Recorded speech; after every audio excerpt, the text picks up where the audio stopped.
You're listening to an audiobook from Empower. This is the book Dare to Start by author Manh Cuong. In the printed version, there are various calculation templates that are not included in this audiobook. Please support the author by purchasing the printed book through the link below in the description. Thank you.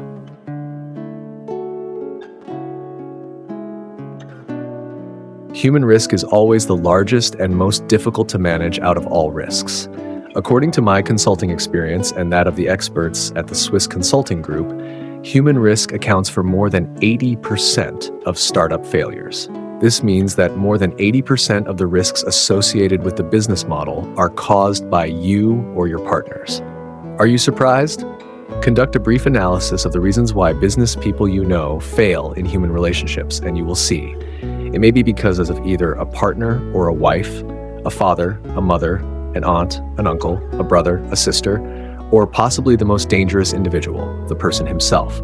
This can be the result of a relationship breakdown, a temperamental clash, or when people lose the will to fight. I am fed up to the teeth. The hardest management challenge is controlling boredom. Your business model is like a play in which you are the main character. There are a lot of people who fail, and they always blame the world, one person after another. They play a victim role in their own play. No, you must be the main character in your startup play. The biggest risk in a business model is people. In order to be successful, you need to manage the risks of people's emotions.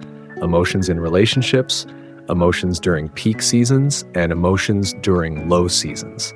Manage relationships and learn how to collaborate when there are disagreements and arguments. There is no such thing as a human relationship without disagreements. So, what should you do in those situations? In the relational leadership training, I help my students decipher the undercurrents within their own and their coworkers' hearts.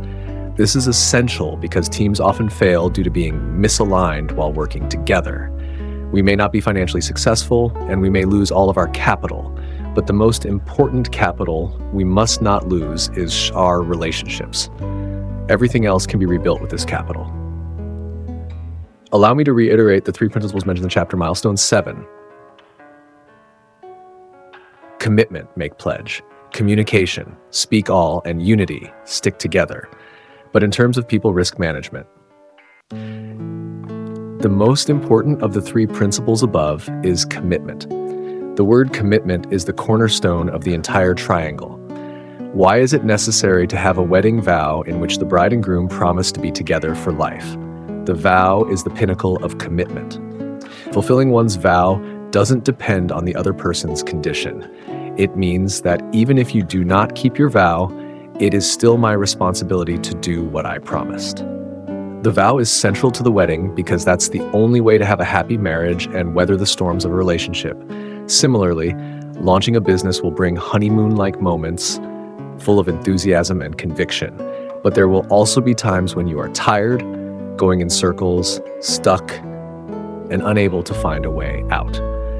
The key to your success is commitment to moving on, pursuing a career with the mindset of, if you can do it, go for it. If you cannot, quit. Makes no sense. That experimental thought can only be applied to small tests within a model with multiple options, like trying to sell on one side of the street and moving to the other side the next day if it doesn't work. However, it cannot be applied to other things, such as attempting to open a restaurant and switching to a cafe or hair salon the next day if it doesn't work out. Doesn't that sound ridiculous? Yet, in reality, many people live with this mindset and believe they are starting a business. No, they are merely roving. Starting a business is when you are ready to launch yourself into a career, a new focus, and a path to a new future. On that path, we will occasionally change the means but not the direction, unless there is truly no other option. No one who puts a hand to the plow and looks back is fit. Luke 9, verse 62. One day, my friend drove overnight to Hanoi to meet me. He invited me for coffee in the morning as a friend and also asked for advice on his ideas. He had a project in mind and he intended to enter the online training market. After hearing about this project, I had a few questions, the biggest of which was, how committed are you? So I asked him, how committed are you to this model? I work part-time, he replied. What exactly does part-time mean? How many hours are you going to work per week?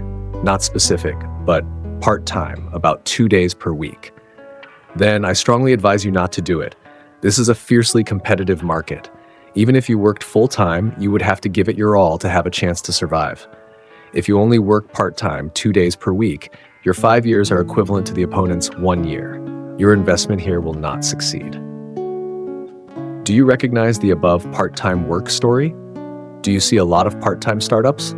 I see a lot of them, and that is exactly why they cannot succeed. Are you afraid to share ideas with others? Do not be afraid. People who just hear your ideas and follow them fall into one of 3 categories.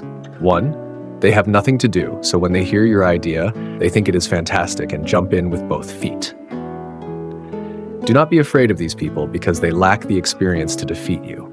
Allow them to jump in and observe them. They may occasionally simply pay you to try different things. One day, they will find another idea that is better, more likable, and then they will get bored with yours.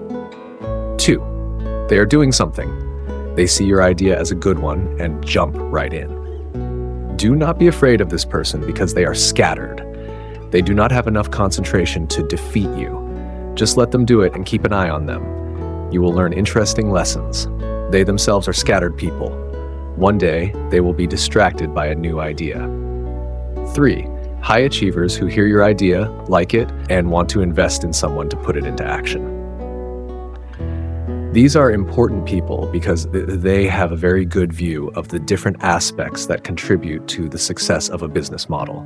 They will help you ask interesting questions so that you can obtain a complete picture of success. If this is truly a good idea in their eyes, they will be willing to accompany, invest in someone to do so, and have the opportunity to co-own the project.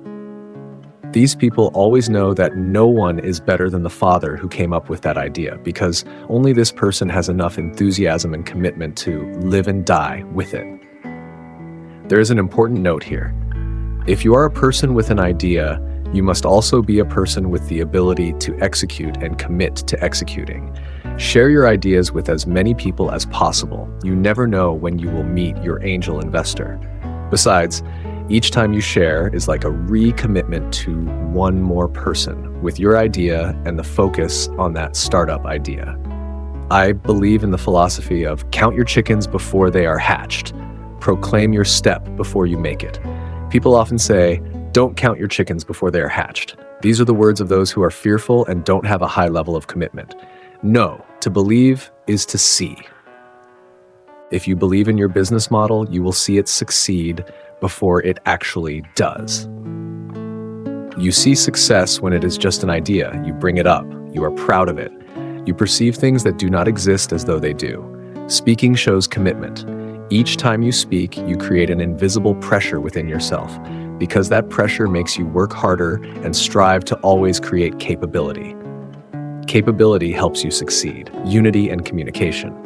If you have never failed, you may not realize how dangerous discord is. However, in most startup models, internal discord is the cause of failure. Arguments can flare up not because of a clash of ideas, but because of the release of long-held frustrations. There are many things that can lead to internal discord, but the 2 most common ones are having a big ego and having trouble communicating. During my time at the University of the Nations in the Philippines, I noticed a significant cultural difference. People here place a high value on relationships. They are very open to sharing their feelings with one another, both personally and professionally. There are often conflicts in organizations, but here they practice something very special: openness and brokenness Friday afternoons. Openness and brokenness Friday afternoons. The truth is, I was not a big fan of Friday afternoons because everyone shared their bad feelings with others. They spoke openly to each other's hearts with their sincere apologies, forgiving one another if they had offended or hurt each other while working together. Then they made peace and prayed for each other. As a Vietnamese, I was unfamiliar with this culture. I was usually quiet for most of Friday afternoon. However, over time, I realized that this was a safe place to share emotions, which was also the key to their success. Although they had a lot of conflicts, almost all of them were resolved when they were still minor. Solidarity requires the exchange of all information and emotions among members of the same team using careful communication skills. It will create an atmosphere of safety and mutual trust.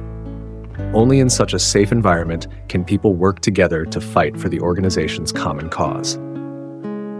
In my relationships, I have discovered a very important secret from the Bible. The secret to picking up snakes with your hands. This is one of the Bible, Mark 16, verse 18. The snake represents relationship issues. When you see a snake, you must catch it right away. Otherwise, it will spawn other snakes, which will continue to produce more snakes, forming a snake den. However, the snakes frequently entwine like a tangled thread. It is very difficult for you to distinguish one from the other. Then, all of a sudden, the relationship explodes without you realizing it. Do not let the sun go down while you are still angry. Ephesians 4:26 course. Do you see how often broken relationships start with very minor problems? That's right. In fact, that minor problem is usually the final straw after many other minor issues that have been bottled up for a long time. This is not a book about relationships. I cover more on this topic in the Relationship Leadership course. But to conclude, I encourage you to add the following 3 essential values to the foundational set of values for your startup team: commitment, unity, communication.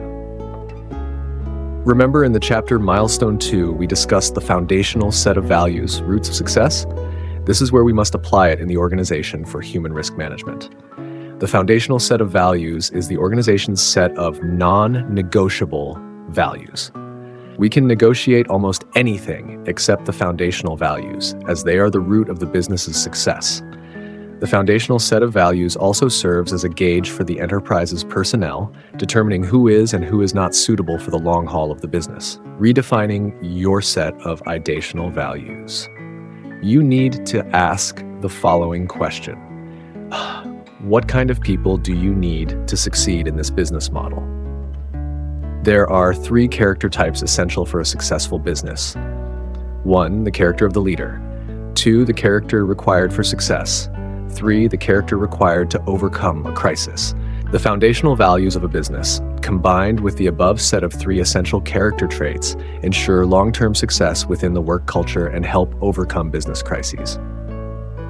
The Empower identity set is illustrated below, picture 42. Empower's core values. Seed, Peter 1:5-7. 1, we work diligently with heart. 2, focus on quality and speed. 3, we never stop learning. 4, we plan and prioritize our work. 5, we persevere and find solutions. 6, we take full responsibility and don't blame others. 7, we think long-term for the next generation. 8, we love our customers and colleagues as ourselves. 9, we embrace even those who doubt and oppose us. 10, we celebrate and appreciate even the smallest achievements. Warning, if we lose our values, we will have no value. Summary. 1, define a set of principles. Commitment, communication, unity. 2, commitment must be spoken out about. Count your chickens before they are hatched. Proclaim your step before you make it. Every time it is spoken, it is a recommitment. 3, establish a non-negotiable set of identity values for the business, foundational values, based on 3 personality types: the character of the leader, the character required for success, the character required to overcome a crisis. 2 actions to take right now. 1, make a list of your team's working principles. 2, agree among your team on these working principles. Let me know if there's anything else I can assist with.